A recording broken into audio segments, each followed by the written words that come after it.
ED CBI का लगातार दुरुपयोग हो रहा है। अरे भाई, हम लोग आपस में बात करेंगे कि प्रेस से बात करने आए हैं सीटों का? काहे नहीं जाएंगे?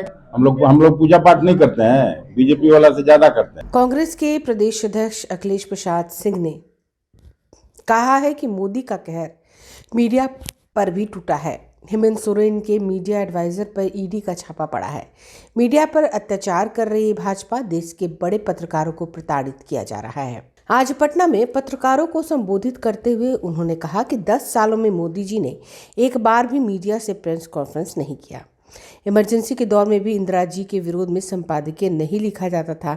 आज देश में अघोषित इमरजेंसी है, संसद की सुरक्षा टूटी है।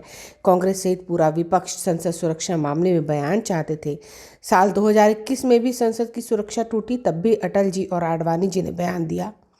बिहार में महागठबंधन मजबूती से चुनाव लड़ेगा। बिहार में बीजेपी का एक भी उम्मीदवार नहीं जीतेगा। अखिलेश सिंह ने कहा कि नीतीश जी के राजनीतिक समझ पर कोई सवाल खड़े नहीं कर सकता। बीजेपी वालों से अधिक पूजा पाठ करते हैं।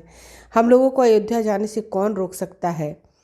नीतीश जी के साथ वर्चुअल मीटिंग कल नहीं हुई थी। उन्होंने कहा कि नीतीश जी के राजनीतिक समझ पर कोई सवाल नहीं है। नए साल में पहली बार मिल रहे हैं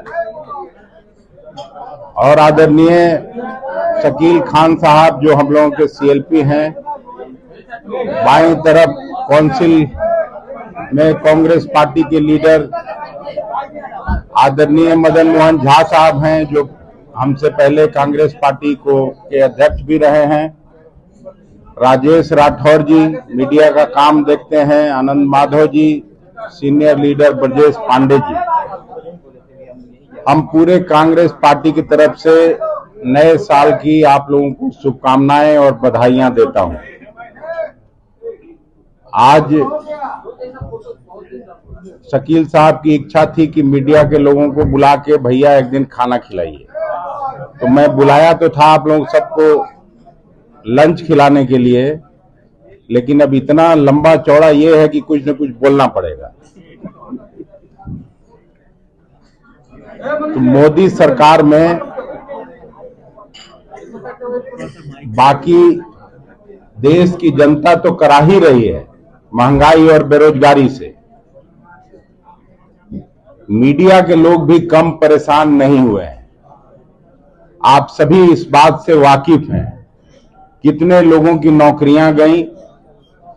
जो लोग सवाल पूछने वाले थे वो सब अब या तो अपना प्राइवेट चैनल के माध्यम से काम कर रहे हैं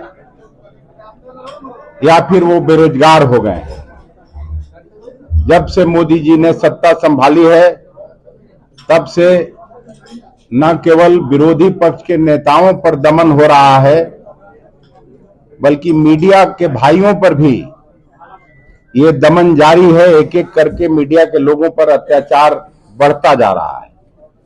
अभी कल ही न्यूज में देखा कि झारखंड के सीएम हेमंत सोरेन के मीडिया एडवाइजर के घर पर ईडी का छापा पड़ा है और मनोज झा जी का पहले बयान भी था कि लगातार अब ये काम ईडी और सीबीआई का विरोधी पक्ष के नेताओं का आवाज बंद करने के लिए, आवाज दबाने के लिए ये लोग इस तरह का अत्याचार करेंगे। बीजेपी ने मीडिया के बंदियाकरण से शासन की शुरुआत और उसके अत्याचार पर उतारू है। कांग्रेस पार्टी इसकी घोर निंदा करती है।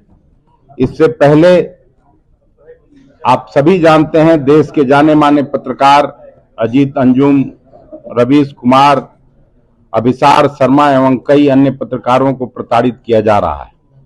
10 साल में एक भी प्रेस कॉन्फ्रेंस कांग्रेस पार्टी में जैसे हुआ करता था, मोदी जी ने एक बार भी मीडिया के सामने मुखातिब होना नहीं उचित समझा।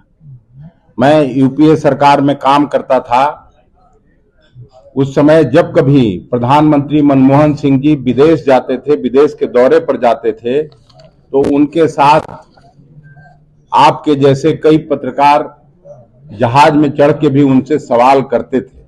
ये होता था। भारतीय जनता पार्टी के लोग कांग्रेस पर आरोप लगाते रहे हैं इमरजेंसी के दौर का, लेकिन मुझे अच्छी तरह से याद है इमरजेंसी के दौर में भी श्रीमती गांधी के मुखालफत कभी कभी पूरा अखबार का जो एडिटोरियल है वो बंद होता था, विरोध में नहीं लिखा जाता था और बाकी अखबार के पन्नों पर इमरजेंसी के बारे में विस्तार से उसके बारे में शिकायत होती थी। लेकिन आज देंगे और बीजेपी को हराएंगे। आपकी दावेदारी उन सीटों पर रहेगी जिस पर आप दूसरे नंबर पर रहे थे। अरे भाई, हम लोग आपस में बात करेंगे, प्रेस से बात करने आए हैं सीटों का। हम लोग आपस में बातचीत करके कोई मसला ऐसा नहीं है जिसको हम लोग नहीं सुलझा लेंगे।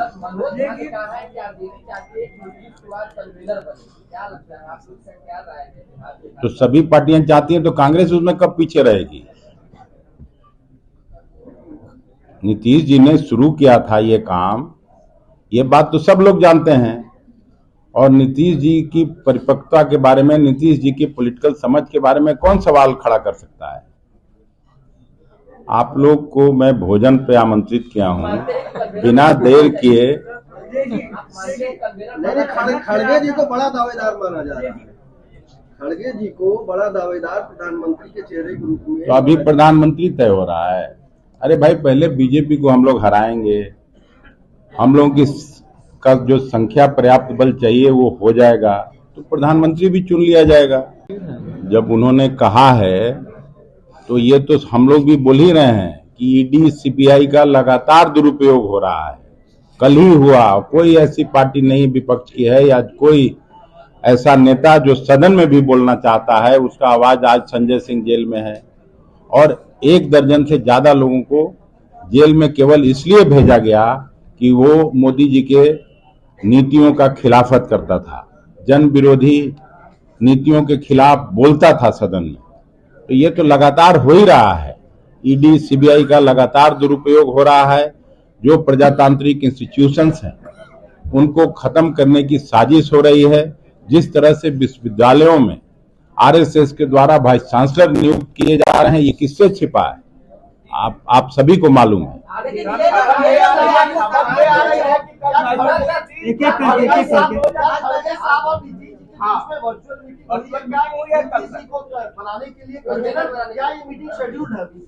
नहीं, इसका निश्चित जानकारी आपको दिया जाएगा जब इस तरह का की कोई बात होगी। शेड्यूल्ड है, मीटिंग तो होते ही रहता है, इस तरह का रूटीन मैटर है। और नीतीश जी में सारी योग्यता है। इस बात को आप लोग क्यों ये सवाल खड़ा किया जाता है, मुझे समझ में नहीं आता है। नहीं, कल कोई इस तरह की बैठक नहीं हुई।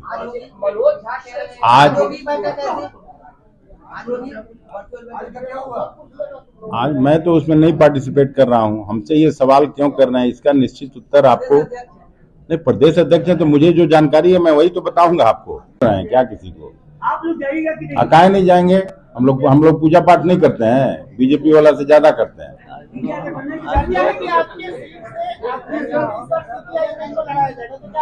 और शंकराचार्य जी कोई बयान दिए हैं उस पर नहीं कुछ हुआ आप लोग?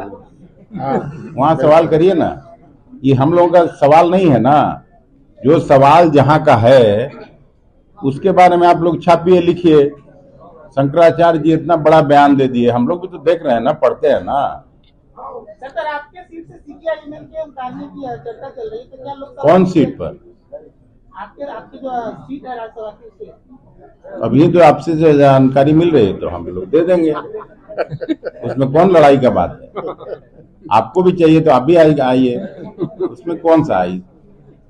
Thank you, thank you. लक्ष्य निर्धारण से उसके बारे में शिकायत होती थी, लेकिन आज अघोषित इमरजेंसी है। डर से कोई बोल नहीं सकता है, डर से कोई लिख नहीं सकता है। अभी आप लोगों ने देखा होगा जो विगत लोकसभा और राज्यसभा का सत्र समाप्त हुआ, उसी बीच में सिक्योरिटी ब्रीच हुआ।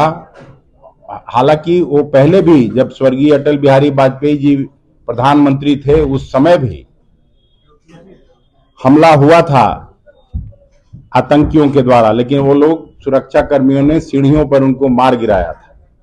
इस बार बीजेपी के एक सांसद के द्वारा इनको रिकमेंडेशन करके और भेजा गया और सीआरपीएफ के लोग, दिल्ली पुलिस के लोग उन लोगों को जांच किए बिना जाने दिया और वो लोग सब दीर्घा तक पहुंच गए। देश की सभी विपक्ष की पार्टियां, कांग्रेस सहित 24-25 पार्टियों के लोग केवल चाहते थे कि अमित शाह जी आके गृह मंत्री के रूप में अपना वक्तव्य दें सदन के पटल पर, प्रधानमंत्री जी वक्तव्य दें। ये एक परिपाटी रही है जब से संसद है, जब से देश आजाद हुआ है कि जब कोई बड़ी घटना सत्र के दौरान होता है तो उस समय आके लोग अपना वक्तव्य देते हैं। पिछली बार भी उस समय के तत्कालीन गृह मंत्री आडवाणी जी, उस समय के प्रधानमंत्री स्वर्गीय वाजपेयी जी ने आके वक्तव्य दिया था और सिक्योरिटी के मसले पर पूरा देश की सभी पार्टियां उनके साथ खड़ी थी, देश के सुरक्षा का मामला था। लेकिन इस बार इन लोगों ने वक्तव्य देना उचित नहीं समझा और 145-46 सांसदों को निलंबित किया गया। हम लोग इसकी घोर निंदा करते हैं और ये वर्ष चूंकि चुनाव होना है, देश की जनता सब कुछ देख रही है।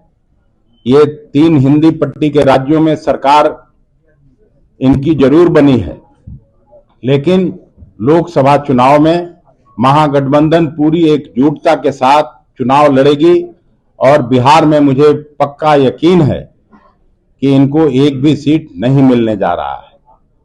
उसी तरह से पूरे देश में मोदी के लोग मोदी जी को देश की सत्ता से हटाना चाहते हैं और पूरा विश्वास है कि महागठबंधन जहां जो पार्टी रीजनल पार्टीज है, जो सब कांग्रेस की पार्टी के साथ मिलजुल के चुनाव लड़ रही है, एक एक सीट पर इनको हम लोग हराने का काम करेंगे।